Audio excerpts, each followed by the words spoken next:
Hello guys, welcome to my channel Baba spine blog. कैसे आप सब? होप सब अच्छे होंगे, अपना ख्याल रख रहे होंगे। और आज की वीडियो में मैं आपको बताने जा रही हूँ जैसे कि हर एक माँ बाप को अपने बच्चे का जेंडर जानने की क्यूरियोसिटी बहुत होती है। यहाँ मैं क्यूरियोसिटी की बात कर रही हूँ, ठीक है। जेंडर का मतलब लिंग भेद नहीं कर रही हूँ मैं, सिर्फ क्यूरियोसिटी को शांत करने के लिए मैं इस टाइप के वीडियो डालती हूँ, ठीक है। तो सिर्फ मेरे वीडियो बनाने का मतलब है सिर्फ क्यूरियोसिटी को शांत करना, जो कि हर एक माँ बाप के दिमाग में होता है, वो नॉर्मल है, वो आती ही है, ठीक है। तो चलिए आज का वीडियो स्टार्ट करते हैं। तो आज की वीडियो में मैं क्या बताने वाली हूँ कि एक ही चीज़ बताऊंगी जिससे कि आप 80-85% तो कंफर्म हो जाओ कि आपके घर में मतलब बेबी बॉय पल रहा है या बेबी गर्ल पल रही है, ठीक है। तो ये आपको ऑलरेडी पता होगा, बट इसके बारे में और थोड़ा डिटेल से मैं इस वीडियो में बताऊंगी। बहुत लोग को इसमें भी कंफ्यूजन हो जाता है कि अच्छा ऐसा होता है कि नहीं होता, तो उस चीज़ को मैं इसमें क्लियर करूंगी। तो चलिए देखते हो क्या है। तो मैं आपको बताने वाली हूँ कि जैसे कि बहुत लोग बोलते हैं कि अब कहीं आपने देखा भी होगा, पढ़ा भी होगा कि अगर गर्भवती महिला को भूख बहुत ज़्यादा लगती है तो सब प्रिडिक्शन करते हैं कि उनको बेबी बॉय होने वाला है, और भूख कम लगती है तो बोलते हैं कि बेबी गर्ल होने वाली है। तो इस चीज़ को मैं क्लियर कर दूं। मैं अपना एक्सपीरियंस पहले बताती हूँ कि मेरे साथ में क्या हुआ था। कि मैं पहली तिमाही में तो आपको ऐसा नहीं लगेगा, कोई भी महिला रहे पहली तिमाही में नहीं लगेगा। दूसरी तिमाही में जब आपको मतलब 3 महीने के बाद जब चौथा महीना स्टार्ट होगा तब आपको भूख लगना चालू होगा। तो वो मेरे साथ हुआ था। मुझे भी चौथे महीने से बहुत भूख लगती थी। मैं भी बहुत चटपटा, तीखा, ऑयली, ये सब चीज़ें बहुत खाती थी, जो कि मैंने आपको पहले भी बताया है। तो खट्टी चीज़ें, मेन तो खट्टी चीज़ें नहीं, जो कि मुझे बिल्कुल पसंद है, आज भी मैं नहीं खाती खट्टी चीज़ें। तो मैं खट्टी भी बहुत चीज़ें खाने लगी थी। तो भूख का ये तो मैंने क्लियर कर दिया कि मेरा खुद का भी एक्सपीरियंस है कि मैं बहुत ज़्यादा खाने लगी थी। और 9 मंथ तक मुझे ऐसा लगता है कि मैं जितना खाती थी उसका मैं लगभग डबल खाने लगी थी। मुझे बहुत भूख लगती थी, मैं एक घंटे, आधे घंटे पे कुछ ना कुछ मुझे खाने को चाहिए रहता था। तो ये एक चीज़ क्लियर हो गया कि भूख लगती है। तो और ये क्या, जिसके घर में लड़का रहता है उसको ही लगती है कि लड़की जिसके घर में रहती है उनको भी लगती है।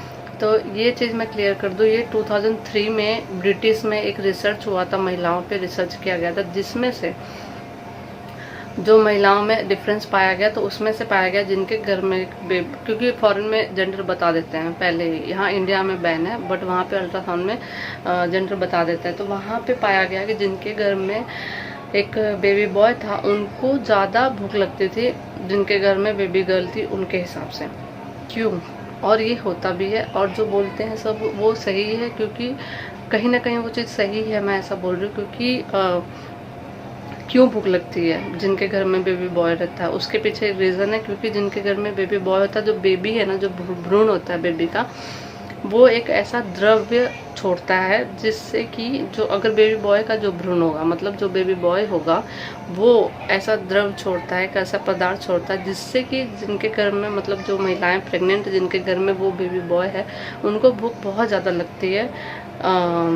एक्सपेक्ट की जो जिनके घर में बेबी गर्ल है उनके हिसाब से उनको इसलिए भूख ज़्यादा लगती है, बिकॉज वो द्रव्य जो पदार्थ है वो बेबी बॉय का जो भ्रूण है वो छोड़ता है, उसके वजह से उनको ज़्यादा क्रेविंग होती है, ज़्यादा भूख लगती है चीज़ों को लेके। दूसरा रीज़न क्या है कि जिनके घर में बेबी गर्ल होती हैं, आपने देखा होगा कि बहुत सी महिलाएं हैं जिनकी तबीयत, जिनको मॉर्निंग सिकनेस रहती है, उल्टी आती, मितली आती है, तबीयत खराब रहता है, दस्त लग जाते, बुखार आता है, खांसी हो जाती है, सिर दर्द रहता है, बैक पेन रहता है, बहुत सारी तकलीफ रहती है प्रेगनेंसी में। ड्यूरिंग प्रेगनेंसी 9 मंथ उनको बहुत तकलीफ रहती है। ऐसी महिलाओं को भी आपने देखा होगा कि बहुत, मतलब मैंने खुद देखा है, बहुत 9 मंथ बेचारी परेशान रहती है। और कुछ महिलाएं ऐसी होती हैं, इंक्लूडिंग मी, जैसे कि मैं हूँ, मुझे 9 मंथ कुछ भी प्रॉब्लम नहीं हुआ था। थोड़ा बहुत मुझे, जैसे मेरा हाथ बहुत ज़्यादा सुन्न हो जाता था पूरा, ये तकलीफ था। कभी कभार लास्ट में मुझे सर दर्द होता था, कभी कभार पीठ दर्द होता था। कमर दर्द मुझे बहुत कम हुआ, मुझे जहाँ तक याद है कमर दर्द मुझे नहीं हुआ, मुझे पीठ दर्द होता था। तो और मुझे स्टार्टिंग में थोड़ी बहुत मितली आती थी, और इसके अलावा मुझे कुछ भी मतलब दिक्कत नहीं हुआ था 9 मंथ के प्रेगनेंसी में।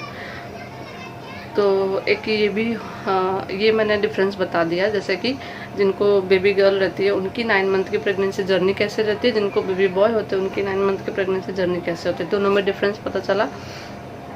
और ये क्यों होता है, क्यों और क्यों खाते हैं, मतलब मैं इस चीज़ का रीज़न बता रही हूँ कि जिनके घर में बेबी बॉय है वो ज़्यादा फूड क्यों खाते हैं। जैसे कि मैंने बताया कि 9 मंथ जिनके घर में बेबी गर्ल रहती है उनको 9 मंथ प्रॉब्लम रहता है, उसकी वजह से वो कैसे खाना खाएंगे, क्योंकि उनको इतनी उल्टियाँ होती है। आपने देखी होगी कि बहुत सारी महिलाएं खाती हैं तुरंत उल्टी कर देती है, खाती है तुरंत वॉमिटिंग कर देती हैं। तो उनको तरल पदार्थ ज़्यादा पीने के लिए डॉक्टर बोलते हैं कि आपको पानी की कमी नहीं होनी चाहिए, बिकॉज उनका इम्यून सिस्टम जो होता है वो वीक हो जाता है। आप ये भी नोटिस करिए कि जिनके घर में बेबी बॉय होता है उनका इम्यून सिस्टम स्ट्रांग होता है, जिसकी वजह से उनको मितली उल्टी थोड़ी बहुत मितली आती होगी, बट ज़्यादा उनकी तबीयत नहीं ख़राब रहती। तो एक ये भी रीज़न है कि जब तबीयत आपकी अच्छी रहेगी तो आप ऑब्वियसली अच्छी अच्छी चीज़ें खाओगे, पियोगे, अच्छे से रहोगे।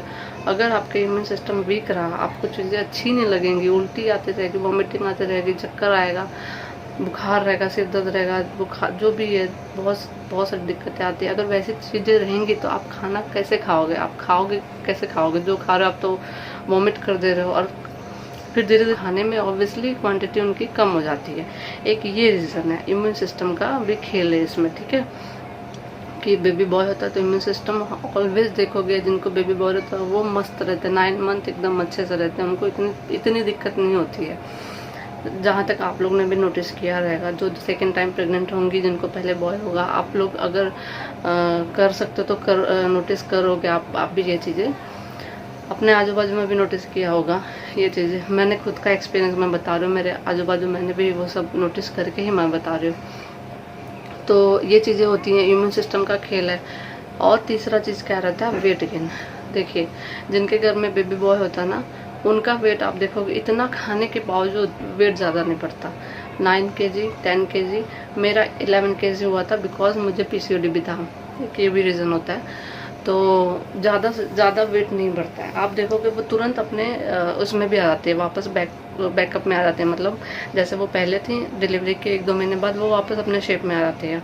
और जिनको बेबी गर्ल होती है ना, अगर वो ना भी खाएं तो भी उनका वेट बहुत ज़्यादा बढ़ता है। ज़्यादा से ज़्यादा उनका वेट ना आपको यहाँ दिखेगा, कमर पीछे उनका ना बहुत ज़्यादा ऐसे, एक तो उनका पेट आप देखोगे ऐसे सपाट जैसा दिखेगा, ऐसे गोल, ऐसे बाहर नहीं दिखेगा, ऐसे दिखेगा। और उसकी वजह से क्योंकि चर्बी पूरी पीछे चली जाती है, तो पीछे बहुत ज़्यादा उनका पूरा अच्छा खासा पेट दिखेगा आपको। तो बेबी बॉय जिनके घर में रहता है, ये भी मैंने इसी वीडियो में आपको बता दिया कि जिनको बेबी बॉय रहता है उनका वेट भी इतना खाने के बाद भी कम बढ़ता है, और जिनको बेबी गर्ल रहती है वो कम खाने के बाद भी उनका वेट ज़्यादा बढ़ता है। ये हो गया एक डिफरेंस। तो 3 चीज़ें मैंने बताई है। देखिए पहला तो वेट वाला बताया, दूसरा इम्यून सिस्टम का खेल बताया कि ये इम्यून सिस्टम का भी खेल है, जिसकी वजह से जिनको बेबी बॉय होता है घर में वो ज़्यादा खाती हैं, क्योंकि उनका इम्यून सिस्टम अच्छा होता है, उनकी सारी चीज़ें उनको अच्छी लगती हैं। मीठा को छोड़ के बहुत कम लोगों को होता होगा कि जिनको मीठा भी पसंद आता होगा। मुझे भी अच्छा लगा था, लेकिन 8वें-9वें महीने में जाके खाने का इम्यून सिस्टम का मैंने बताया।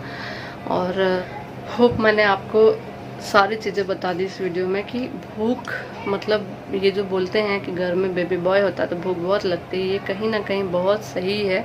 ये सब रीज़न होते हैं उसके पीछे कि भूख क्यों ज़्यादा लगती है। जो बड़े बुजुर्गों ने जो सिम्टम्स लगाए हैं, पहले की जो महिलाएं जो देख के बता देती थी, और वो कहीं ना कहीं 99% सही हो जाता था। यही सब रीज़न, वो यही सब प्रेडिक्शन, यही सब सिम्टम्स देख के वो लोग बता देते थे कि लड़का होगा कि लड़की होगी। मैं जैसे मैंने बताया, मैं ज़्यादा तो ऐसे देख के ही सब चीज़ें सिम्टम्स देख के बता देती थी, और वही होता भी था। एंजॉय करिए मेरा वीडियो, और वीडियो अच्छा लगे तो चैनल को लाइक, सब्सक्राइब एंड शेयर ज़रूर करिएगा। और मैं अपना इंस्टाग्राम ID में आज आप सारे वीडियो में अपने डालने वाली हूँ डिस्क्रिप्शन बॉक्स में। अगर आपको कुछ पूछना हो तो मुझे वहाँ पे जाके पर्सनल मैसेज आप कर सकते हो। मैं जब भी मुझे टाइम मिलेगा मैं आपको उसका रिप्लाई कर दूँगी, ठीक है फ्रेंड्स। और मैं जो मेरा दूसरा चैनल है मैंने आपको बताया है, उसका लिंक भी मैं दे रही हूँ डिस्क्रिप्शन बॉक्स में। अभी तक मैंने उस पर इतना कुछ डाला नहीं है क्योंकि मुझे टाइम नहीं मिल रहा था, तो मैं अब उस पर मेरे शादी की वीडियो डालने वाली हूँ। आप वहाँ पे जाके मेरी पर्सनल लाइफ के बारे में भी जान सकते हो, देख सकते हो, अगर आपको इंटरेस्ट हो तो। इसमें कोई ज़बरदस्ती नहीं है, ठीक है फ्रेंड्स। तो बाय बाय, मिलते हैं नेक्स्ट वीडियो में। एंजॉय करिए अपनी प्रेगनेंसी जर्नी, अच्छे से खाइए पिए, मज़ा करिए एकदम, ठीक है फ्रेंड्स। तो मिलते हैं सब, बाय, तब तक के लिए।